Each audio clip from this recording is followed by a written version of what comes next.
As the sun dipped below the horizon, casting an amber glow over the blood-streaked plain of Hattin, King Saladin al-Ayyubi stood tall, his regal posture unyielding even in battle-weary moments. The stench of war still hung heavy in the air, a grim reminder of the fierce conflict that had just concluded. The prisoners of war, captured Crusaders, stood in a resigned silence, their eyes reflecting the stark reality of their defeat. A murmured tension filled the space as the soldiers awaited their fate from the Sultan, who had won a decisive victory. Saladin, towering and dignified, moved forward on his decorated warhorse. His presence commanded respect and quieted whispers. His generals flanked him, cautious yet confident in their leader's wisdom. Saladin's eyes, deep and contemplative, surveyed the huddled prisoners. He dismounted, his armored boots striking a rhythm on the ground that resonated like a heartbeat.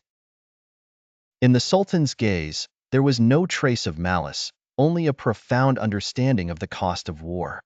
He approached the prisoners, his voice surprisingly soft yet firm as he spoke. "You have fought bravely for your cause," he began, addressing the Crusaders. Silence met his words, anticipation hanging thick in the air. Saladin continued, "But bravery is not the sole pillar of righteousness. Mercy and justice must guide our hearts and actions." The Sultan's words were unexpected. Whispers of disbelief rippled through both his own men and the prisoners. With an elegant motion, Saladin raised his hand. "You are free to go," he declared, his voice carrying the weight of his decision across the field.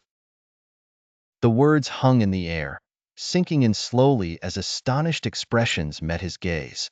"Return to your homes. Tell your people that Saladin does not seek to eradicate his enemies, but to end this cycle of bloodshed." His statement was met with stunned silence, and then, slowly, gratitude. He turned to his generals, who nodded in silent agreement, understanding the gravity and magnanimity of their sultan's mercy. As the Crusaders, worn and weary, began to process their unexpected freedom, Saladin's own warriors looked on with a newfound reverence for their leader. The act of mercy demonstrated a strength far beyond the battlefield. It showcased a depth of character and a vision for a future unmarred by endless conflict. In that moment, amidst the stillness following the storm of war, Saladin al-Ayyubi cemented his legacy, not merely as a conqueror but as a ruler whose justice and compassion transcended the brutality of his time. The Battle of Hattin might be remembered for its strategic significance, but the Sultan's clemency would echo through history as a testament to the true essence of leadership.